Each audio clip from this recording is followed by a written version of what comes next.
नमस्कार, बहुत स्वागत आपका। मैं हूं आपके साथ मनुराग सक्सेना। आज की सबसे बड़ी और बहुत बड़ी खबर कही जा सकती है, जातीय जनगणना पर कैबिनेट में मोहर लग गई है। मोदी सरकार का अपने आप में बहुत बड़ा फैसला है। इसका राजनीतिक फायदा किसे मिलेगा और चुनावी फायदा किसे मिलेगा? आखिरकार इसे मोदी सरकार का मास्टर स्ट्रोक क्यों कहा जा रहा है?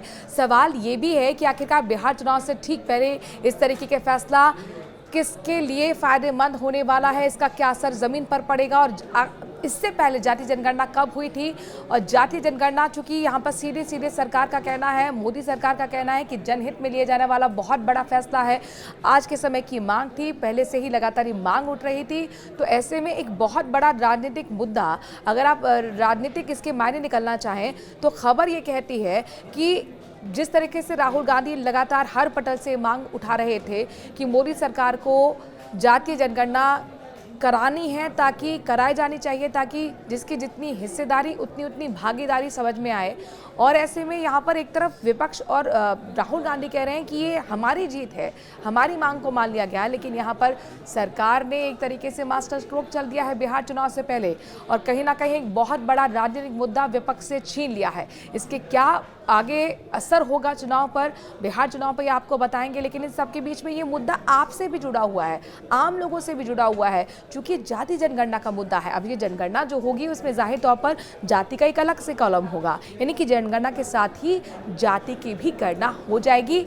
इससे एक पन दो काज हो जाएंगे, यानी कि फायदा ये होगा सरकार की तरफ से कि जो खर्चा यहाँ पर अलग अलग जाति जनगणना और अलग जनगणना में करने को होता, वो कम से कम बच पाएगा। जैसे one nation one state one election one state की तरफ सरकार आगे बढ़ रही है, ऐसे उनका कहना है कि थोड़ी डिले इसलिए हुआ है क्योंकि जनगणना में हमने कहा कि जब जनगणना हो ही रही है तो जाति जनगणना भी साथ में करा देते हैं, ताकि जो खर्चा है वो बच पाए। ये मोदी सरकार का तर्क है।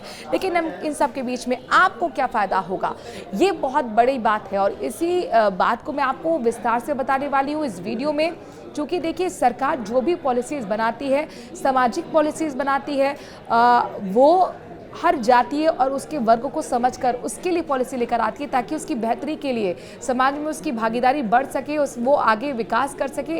इस पर्पस के साथ बनाई जाती है। और इसीलिए ज़रूरी है कि जो सामाजिक एक स्ट्रक्चर है वो असल में सामने आए कि आखिरकार किस जाति की कितनी संख्या है, उस लिहाज, या कितने वो पीछे रह गया है, उस लिहाज से ही उसके लिए जो पॉलिसीज़ हैं वो बन पाएंगी और वो वर्कआउट कर पाएंगे। और इसीलिए ये मुद्दा आपसे सीधे जुड़ा हुआ है, लोगों से जुड़ा हुआ ये मुद्दा है। इसे विस्तार से समझते हैं, आपको हर एक तारीख में इसकी खबर की जानकारी देने वाली हूँ। तो केंद्र की नरेंद्र मोदी सरकार ने आज की सबसे बड़ी यही खबर है कि जातीय जनगणना को लेकर बड़ा फैसले ले लिया है। सरकार ने जातिगत जनगणना कराने का ऐलान कर दिया है। ये जनगणना मूल जनगणना के साथ ही कराई जाएगी। कैबिनेट की बैठक के बाद मंत्रिमंडल के फैसलों पर केंद्रीय मंत्री अश्विनी वैष्णव ने कहा कि राजनीतिक मामलों की कैबिनेट समिति ने आज फैसला लिया है कि जातीय जनगणना को आगामी जनगणना में शामिल किया जाना चाहिए।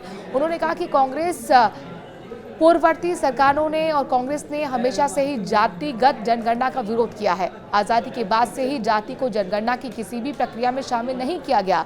2010 में तत्कालीन प्रधानमंत्री मनमोहन सिंह ने लोकसभा में आश्वासन दिया कि जातिगत जनगणना को कैबिनेट के सामने रखा जाएगा। इसके बाद एक मंत्रिमंडल समूह का गठन किया गया। इसमें ज्यादातर राजनीतिक दलों ने जातिगत जनगणना की संस्तुति की। इसके बावजूद भी कांग्रेस ने महज खानापूर्ति का काम किया, उसने महज सर्वे कराना ही उचित समझा। केंद्रीय मंत्री ने कहा कि ये अच्छी तरह से समझा जा सकता है कि कांग्रेस और उसके इंडी गठबंधन के सहयोगियों ने जाति जनगणना को केवल एक राजनीतिक उपकरण के रूप में इस्तेमाल किया है। जनगणना का विषय संविधान के अनुच्छेद 246 की केंद्रीय सूची की क्रम संख्या 69 पर अंकित है। ये केंद्र का विषय है। हालांकि कुछ राज्यों ने जातियों की गणना के लिए सर्वेक्षण सुचारू रूप से किया है, जबकि राजनीतिक दृष्टिकोण से गैर पारदर्शी तरीके से ऐसे सर्वेक्षण किए गए हैं। ऐसे सर्वेक्षणों ने समाज में भ्रांति फैलाई है। ये सुनिश्चित करने के लिए कि हमारा सामाजिक ताना बुना राजनीतिक दबाव में ना आए, हमें जाति जनगणना के लिए एक मंच तैयार करना चाहिए। इससे सुनिश्चित होगा कि समाज आर्थिक और सामाजिक दृष्टि से मजबूत होगा और देश का विकास भी आगे हो पाएगा, बढ़ पाएगा। हर 10 साल के अंतराल पर जनगणना होती है, ये आपको जानना बेहद ज़रूरी है। दरअसल जनगणना जो है 1951 से हर एक 10 साल के अंतराल पर की जाती रही है। लेकिन 2021 में कोरोना महामारी की वजह से जनगणना टल गई थी। राष्ट्रीय जनसंख्या रजिस्टर यानी जिसे आप एनपीआर कहते हैं को भी अपडेट करने का ही काम बाकी है। अभी तक जनगणना की नई तारीख का आधिकारिक तौर पर ऐलान नहीं किया गया है। सूत्रों के मुताबिक जनगणना के आंकड़े 2026 में जारी किए जाएंगे। इससे भविष्य में जनगणना का एक चक्र बदल जाएगा, जैसे कि 2025 से 35 और फिर 2035 से 2045। जनगणना क्यों अहम है ये भी आपको समझना चाहिए, क्योंकि इसको लेकर काफ़ी राजनीतिक हो हल्ला आपने देखा है। जनगणना के आंकड़े सरकार के लिए नीति बनाने और उन पर अमल करने के साथ साथ देश के संसाधनों का समान वितरण सुनिश्चित करने के लिए बेहद अहम होते हैं। इससे न सिर्फ जनसंख्या बल्कि जनसांख्यिकी और आर्थिक स्थिति कई अहम पहलुओं का पता चल पाता है। विपक्षी कांग्रेस समेत तमाम सियासी पार्टियां जाति जनगणना की मांग करते रहे हैं ताकि देश में ओबीसी की कुल संख्या का पता चल सके। पहली जनगणना 1872 में हुई थी और आखिरी 2011 में हुई थी। भारत में हर 10 साल में जनगणना होती है। पहली जनगणना 1872 में हुई। 1947 में आज़ादी मिलने के बाद पहली जनगणना 1951 में हुई थी और आखिरी जनगणना 2011 में हुई थी। आंकड़ों के मुताबिक 2011 में भारत की कुल जनसंख्या 121 करोड़ थी, जबकि लिंग अनुपात 940 महिलाएं प्रति 1000 पुरुष और साक्षरता दर 74.04% था।